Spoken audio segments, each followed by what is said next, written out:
ইসলাম ধর্মে আমাদের মুখে প্রায়ই শুনতে পারা যায় যে পুরুষের বাপাজরের হাড় থেকে নারীদের সৃষ্টি করা হয়েছে। আরো বলা হয় যে পুরুষের মাথার হাড় থেকে সৃষ্টি করা হয়নি যেন তারা পুরুষের উপর রাজত্ব করে, নাইবা পায়ের হাড় থেকে সৃষ্টি করা হয়েছে যেন পুরুষ নারীকে অবজ্ঞা করে, বরং তাকে পাজরের হাড় থেকে সৃষ্টি করা হয়েছে যেন পুরুষ নারীকে কাছাকাছি রাখে সব সময়। কিন্তু এই কথাগুলোর কি আদৌ কোনো ভিত্তি রয়েছে? আসুন জানি কোরআন হাদিসের আলোকে। নারীকে পুরুষের বাপাদরের হাড় থেকে বা অন্য কোনো অঙ্গ প্রত্যঙ্গের হাড় থেকে সৃষ্টি করা হয়েছে এমন ধরনের কথা কোরআনের কোথাও খুঁজে পাওয়া যায় না। আল কোরআনের চতুর্থ বৃহত্তম চ্যাপ্টার সূরা নিসা। নিসা শব্দটির অর্থ হলো নারী। এই সূরাতে আল্লাহ তাআলা নারীকে চিনিয়েছেন এবং নারীর অধিকার সম্পর্কে জানিয়েছেন। সূরা নিসার অনেক ভিতরে যেতে হবে না, অতিরিক্ত খুঁজতেও হবে না।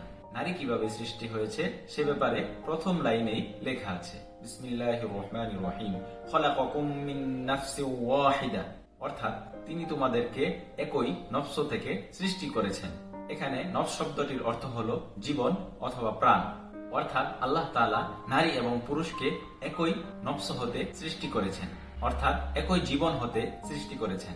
এত সুস্পষ্ট করে বলার পরও কেন যেন লোকজন পাজরের হাড়ই খুঁজে বেড়ায়। এবার আসি আল্লাহ তাআলা কিভাবে জীবন সৃষ্টি করেছেন, অর্থাৎ কিভাবে নফস সৃষ্টি করেছেন। এ ব্যাপারে সূরা মুমিনের 14 নম্বর আয়াতে তিনি বলেছেন, এবং এই আয়াতটি একজন নাস্তিকও গ্রহণ করবে, কারণ এতে বীর্য, রক্ত, মাংস থেকে শুরু করে এক এক করে পর্যায়ক্রমে মানুষের দেহ গঠনের প্রক্রিয়ার বর্ণনা দেওয়া হয়েছে। কিন্তু এত কিছুর মধ্যেও পুরুষের পাজরের হাড়ের খোঁজ কোনো দিক দিয়েই পাওয়া যায়নি।